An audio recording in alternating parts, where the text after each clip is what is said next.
कहानी की शुरुआत में हमें एक रेस्टोरेंट का सीन दिखाया जाता है जहां पर कई सारी लाशें पड़ी होती है। इनमें नैन्सी नाम की एक लड़की भी है जिसके पेट में चाकू घुसा हुआ है। इसके बाद कहानी 24 घंटे पीछे जाती है जहां पर नैन्सी खेत में जाकर अपना प्रेगनेंसी टेस्ट करती है। प्रेगनेंसी टेस्ट करने के बाद उसे पता चलता है कि रिपोर्ट पॉजिटिव आ गई है, जिस कारण से वो काफी ज्यादा निराश हो जाती है क्योंकि उसकी अभी तक शादी नहीं हुई है और वो सिर्फ 20 साल की उम्र में ही मस्ती के चलते गर्भवती हो गई है। उसके बच्चे के पिता का पता नहीं है क्योंकि वह कई लड़कों के साथ संबंध बना चुकी है। वह तुरंत अपनी दोस्त से मिलती है और प्रेगनेंसी के बारे में बताती है। दोस्त के पूछने पर नैन्सी उसे बताती है कि मैं अबॉर्शन करवाऊंगी क्योंकि अभी इसकी जिम्मेदारी के लायक मैं नहीं हूँ। इसके बाद नैन्सी काम पर जाती है और उसके पिता रेस्टोरेंट में जाते हैं। पिता चाहते हैं कि भविष्य में नैन्सी उसका बिजनेस संभाले। रास्ते में उसकी गाड़ी का पेट्रोल खत्म हो जाता है। तभी बॉबी यानी कि रेस्टोरेंट का वेटर उसे साइकिल से लिफ्ट देता है। रेस्टोरेंट तक पहुँचने पर उसके पिता उसे बताते हैं कि आज रात उन्हें मीटिंग में जाना है, इसलिए नैन्सी को सेफ जैक के साथ रुकना होगा। नैन्सी जैक के बजाय बॉबी के साथ रुकने की गुजारिश करती है, लेकिन उसके पिता उसे मना कर देते हैं। नैन्सी को जैक पसंद नहीं है, जबकि बॉबी के साथ वो अच्छा महसूस करती है। बाहर निकलते ही नैन्सी को उल्टियां होने लगती है। ये देखकर स्मोक कर रहा जैक समझ जाता है कि वो प्रेग्नेंट है। जैक सीधे सवाल करता है, लेकिन नैन्सी उसका कोई जवाब नहीं देती और तभी उसके पिता वहां पर आ जाते हैं और नैन्सी ये देखकर डर जाती है, पर उसके पिता का ध्यान उस पर नहीं जाता और उसका पिता जैक से कहता है कि आज रात जो कोई भी कस्टमर आएंगे उनके साथ वह अच्छा व्यवहार करेंगे और नैन्सी भी उनके साथ रहेंगी। जैक उससे कहता है कि आपकी डेट बहुत अच्छी हो। ये सुनकर नैन्सी हैरान हो जाती है तो उसका पिता उसे बताता है कि उसकी माँ के जाने के बाद वह बहुत ज्यादा अकेला फील कर रहा है, इसलिए वह डेट पर जा रहा है। ये सुनकर नैन्सी को बहुत ज्यादा बुरा फील होता है। तभी जैक उसके पास में आता है और उससे पूछता है कि क्या वो प्रेग्नेंट है, जिससे नैन्सी उसका कोई जवाब नहीं देती और उसके बाद जैक नैन्सी से कहता है कि आज रात को वो उसके साथ यहाँ पर काम करने वाला है। तभी उसका एक और वेटर पीट अचानक एक कप गिरा देता है, जिस पर नैन्सी उसे साफ करने के लिए बोलती है। तभी अचानक उसके रेस्टोरेंट के बाहर एक मोडेप गैंग आ जाती है जो कि टीनेजर स्टूडेंट्स थे। नैन्सी ये देखकर उनके पास जाती है जहां पर उन लोगों ने खरगोश मार कर वहां पर रख रखा था। ये देखकर वो उन्हें यहाँ से जाने के लिए कहती है, लेकिन वो लोग वहां से नहीं जाते और वो रेस्टोरेंट के अंदर आ जाते हैं जहां पर वो मास्क पहनकर चीजें ऑर्डर करते हैं और उनसे कहते हैं कि उन्हें बस खाना खाना है और वह यहाँ से चले जाएंगे। नैन्सी कहती है कि अब वह पुलिस को कॉल कर देंगी और तुरंत पुलिस को बुलाने का नाटक करती है, जिससे वो लड़के यहाँ से जाने लगते हैं। लेकिन जाते हुए एक लड़का नैन्सी से कहता है कि वह वापस जरूर आएगा। अब नैन्सी क्योंकि काफी गुस्से में थी, इसलिए वह अपने स्टाफ की मीटिंग बुलाती है और सबसे पहले कहती है कि वह यहाँ पर मैनेजर है, तो वह सभी उससे इज्जत से बात करेंगे क्योंकि कोई भी उससे सही से बात नहीं करता है। ये सुनकर जैक उससे कहता है कि ये सब तो उसके पिता ने किया है, इसमें उसका कोई योगदान नहीं है, बल्कि उससे ज्यादा काबिलियत तो उन सब में है। ये सुनकर नैन्सी को बहुत ज्यादा गुस्सा आता है और वह जैक को जॉब से फायर कर देती है। जैक उससे कहता है कि वह ऐसा नहीं कर सकती, तो वो बताती है कि वो मैनेजर है। ये सुनकर जैक काफी गिल्ट फील करता है और जॉब से निकलने के बाद वो काफी ज्यादा डिप्रेस भी हो जाता है। उसके बाद वो वॉशरूम में जाकर अपना मुंह धोती है क्योंकि उसे समझ नहीं आ रहा था कि वह क्या कर रही है। जब वो बाहर जाती है तो बॉबी उससे बात करने के लिए आता है और कहता है कि अब जैक को उसने जॉब से निकाल दिया है, तो अगर वो चाहे तो रात को उसके साथ रुक सकता है। लेकिन नैन्सी उस पर भी गुस्सा करती है और कहती है कि तुम मेरे टाइप के नहीं हो और यह एक साथ नहीं हो सकते। ये सुनकर बॉबी को बहुत बुरा लगता है और वो वहां से चला जाता है। अब जब सबकी शिफ्ट खत्म हो जाती है तो सभी वहां से चले जाते हैं।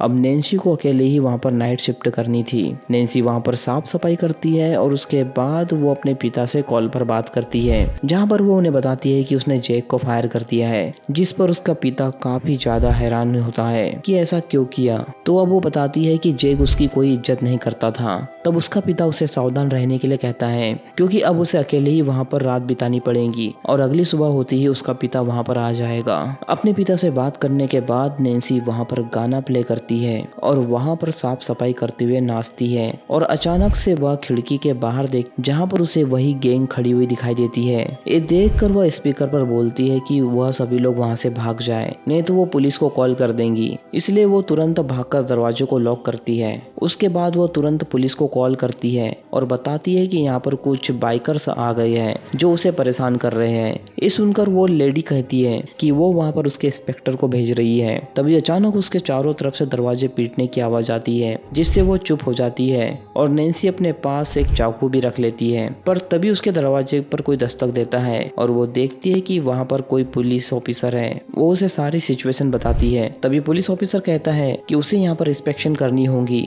लेकिन रेस्टोरेंट के अंदर उसे कोई भी नजर नहीं आता। जहाँ पार्किंग लॉट में भी कोई गाड़ी नहीं थी, इसलिए वो अपनी कार के पास जाकर शेरिफ को बताता है कि यहाँ पर उसे कोई भी खतरा नजर नहीं आ रहा है, लेकिन वह कुछ देर के लिए इसी लड़की के साथ रहेगा ताकि वह सेफ फील कर सके। फिर वह रेस्टोरेंट में जाता है और उस लड़की से कहता है कि यहाँ पर कोई भी मौजूद नहीं है, और जब वह उसके लिए कॉफी बनाकर लाती है तो वह उसे चेकआउट करने लगता है, जो देखकर नैन्सी को बहुत ज्यादा अनकंफर्टेबल फील होता है और वो उससे कहती है कि आप मुझे इस तरह क्यों देख रहे हो। तब वो कहता है कि तुम गलत समझ रही हो। कॉफी पीने के बाद वो यहाँ से जाने लगता है और नैन्सी उसे कहती है कि वो गैंग दोबारा तो यहाँ पर नहीं आएंगी। ये सुनकर वो कहता है कि उसके शहर में कई सारे ऐसे वारदात उन गैंग वालों लड़कों ने किए हैं, तो उन्हें पकड़ना बहुत ज्यादा जरूरी है। इसलिए वह उसके साथ पुलिस स्टेशन चले ताकि वह वहाँ पर सेफ रह सके। तभी अचानक वो लड़के वहाँ पर आकर उस पर अटैक कर देते हैं और उसे जान से मार देते हैं। बहुत ज्यादा घबरा जाती है और गैरेज में जाकर छुप जाती है,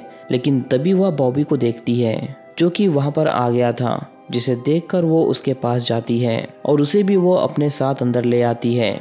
तभी वो लड़के भी अंदर आ जाते हैं और उन दोनों को पकड़ने लगते हैं और नैन्सी अपनी दोस्त को मैसेज करके उसे तुरंत वहां पर आने के लिए कहती है। तभी अचानक वो लड़के उसके पास आकर उन दोनों को पकड़ लेते हैं। नैन्सी देखती है कि दूसरी टेबल पर उसकी गाड़ियों की चाबी रखी है, लेकिन वो उसे नहीं ले पाती। उसके बाद वो मास्क पहना हुआ लड़का नैन्सी को बांध देता है और बाद में वो उसे एक रूम में ले जाता है, जहाँ पर नैन्सी अपना हाथ छुड़ा लेती है और चाकू निकालकर उस बंदे को स्टेप कर देती है। और जब उस बंदे का मास्क हटाती है तो वो कोई और नहीं बल्कि पीट होता है, जो कि यहाँ पर काम करता था। और तभी बॉबी वहाँ पर आ जाता है और वह समझ जाती है कि वह सभी उसके साथ यहाँ पर काम करने वाले लोग हैं, जो कि उसे यहाँ पर मारने के लिए आए हैं, और बॉबी इन सब लोगों से मिला हुआ है। फिर कहानी पास्ट में जाती है और हमें दिखाया जाता है कि जॉब से फायर होने के बाद जेक बहुत ही ज्यादा सदमे में आ गया था और वह जब पार्किंग लॉट में बैठा था तो वो अपने सारे ईएमआई वालों को कॉल कर रहा था और उनसे कह रहा था कि उसकी बची ईएमआई डिले कर दे, लेकिन कोई भी ऐसा करने के लिए तैयार नहीं हुआ। दरअसल जेक के पास पैसे नहीं थे, इसलिए वो काफी ज्यादा परेशान हो गया। नैन्सी ने उसे जॉब से निकाल दिया था, इसलिए उसने बदला लेना चाहा। वो अपने सारे कलीग्स को घर ड्रॉप कर देता है, लेकिन पीट से कहता है कि वो उसके साथ चले। जेक पीट को लेकर उन टीनेजर्स के पास जाता है और टीनेजर गैंग से पंगा लेने लगता है, और तभी वो पीट को गन देकर कहता है कि वो इन पर गन ताने रखे। फिर वो तुरंत एक बंदे को स्टेप भी कर देता है। ये देखकर उसके बाकी दोस्त काफी ज्यादा डर जाते हैं और उसके बाद जेक एक गाना लगाता है और उन सभी लड़कों को नाचने के लिए कहता है, जिस पर डर के कारण वो सभी लड़के वहाँ पर नाचने लगते हैं। लेकिन जब जेक पीट से उन सबको मारने के लिए कहता है तो पीट की हिम्मत नहीं होती और मौका देखकर वो सारे लड़के वहाँ से भाग निकलते हैं। इसके बाद जेक उनके मास्क को उठाकर गाड़ी में रख लेता है और पीट से कहता है कि वो गाड़ी से उतरे और उसे रेस्टोरेंट में मिले, और जेक इधर बॉबी और दूसरे बंदों के पास जाता है, जहाँ वो उन दोनों से कहता है कि उसके पास लड़की को सबक सिखाने का एक आइडिया है, क्योंकि वो बहुत बुरी मैनेजर थी, इसलिए वो सभी लोग उसके साथ प्लान में शामिल हो गए। बॉबी को लगता था कि ज्यादा से ज्यादा वो लोग उसको डराएंगे, इसलिए वो उसके साथ प्लान में शामिल हो गया। अब वो सभी गाड़ी लेकर वहाँ पर पहुँचते हैं और मोपेड को पार्किंग लॉट में रख देते हैं, और नैन्सी ने जब उन्हें देख पुलिस को वहाँ पर बुलाया तो इन्हीं लोगों ने उन पुलिस वालों को जान से मार डाला। बॉबी अपना मास्क उतार कर वहाँ पर पहुँचता है ताकि वो नैन्सी की मदद कर सके, इसलिए नैन्सी भी उसे साथ लेकर अंदर चली गई। फिर कहानी प्रेजेंट में आती है, जहाँ नैन्सी ये सारे बातें जानकर काफी ज्यादा गुस्से में आ जाती है। फिर जेक और बॉबी पीट को उठाकर रेस्टोरेंट के अंदर रख देते हैं ताकि वो मदद के लिए किसी को वहाँ पर बुला सके, जिससे उसकी जान बच सके। तभी बॉबी को नैन्सी की गाड़ी की चाबी मिलती है और वह उसे चुरा लेते हैं। तभी वहाँ पर उसका दोस्त आता है, जो कि उसे बताता है कि नैन्सी वहाँ से भागने के लिए, तो जेक उससे उसका पीछा करने के लिए कहता है। उसके बाद वो बॉबी से कहता है कि वो उनके साथ चले, लेकिन बॉबी जेक पर हमला कर देता है, तो जेक उसे पीटता है। और इधर नैन्सी के पिता को नैन्सी की चिंता हो रही थी, क्योंकि उसका नंबर नहीं लग रहा था। इधर उसका दोस्त जब नैन्सी के पीछा करते हुए आता है तो नैन्सी बड़ी चालाकी से गर्म पानी उसके मुंह पे फेंक देती है,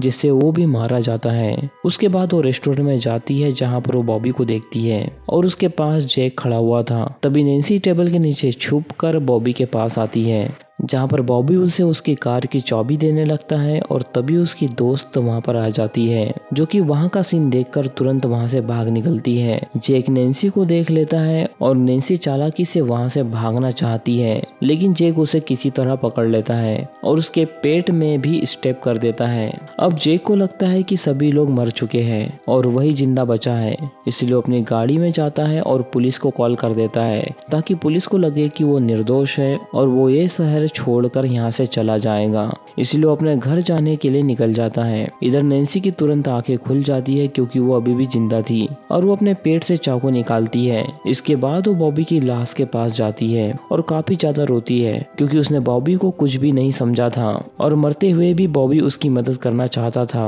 वो अपनी गाड़ी की चाबी लेती है और अपनी कार लेकर वहाँ से निकल जाती है। वो कार से जैक के घर पहुँच जहाँ पर जब वो जैक का दरवाजा खटखटाती है तब जैक उसे खोलने के लिए जाता है। तब नैन्सी पीछे से आकर उसे गर्दन में चाकू घुसा देती है। अब नैन्सी वापस जाने लगती है लेकिन वह काफी ज्यादा जख्मी हालत में थी, इसलिए वो रोड के किनारे लेट जाती है और अपनी माँ को याद करती है। तभी अचानक एक गाड़ी वहां पर आकर रुकती है जो कि उसके पिता की गाड़ी थी। उसका पिता उसे इस हाल में देखकर कहता है कि वो उसे हॉस्पिटल ले जाएगा और नैन्सी उससे कहती है कि वो उसे कुछ बताना चाहती है और नैन्सी उसे बताती है कि उसके पेट में एक बच्चा है। ये सुनकर उसका पिता काफी ज्यादा शॉक होता है, लेकिन इस टाइम पर उसे हॉस्पिटल ले जाना ज्यादा जरूरी था, ना कि उसकी प्रेगनेंसी की फिक्र। तो ये मूवी यहीं पर खत्म हो जाती है। तो दोस्तों मूवी काफी ज्यादा अच्छी है और वन टाइम वॉच है। लास्ट तक स्क्रीन से बांध के रखती है और बोर फील नहीं होने देती। बॉबी को लगा था कि जैक सिर्फ उसे डराएगा, लेकिन जब जैक ने हद पार कर दी तो बॉबी भी उसके खिलाफ हो गया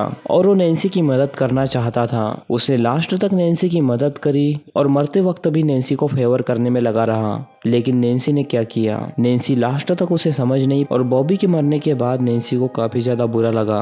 अक्सर यही होता है, जब इंसान चला जाता है तभी उसकी कदर समझ आती है, रियल लाइफ में भी और मूवी में भी। तो दोस्तों इसी के साथ ये मूवी यहीं पर फाइनली खत्म होती है। अगर आपको इस मूवी की एक्सप्लेनेशन पसंद आई हो तो इस वीडियो को लाइक और चैनल को सब्सक्राइब जरूर करना। बाकी मैं मिलूंगा आपसे नेक्स्ट वीडियो में, तब तक के लिए love you, take care, bye bye.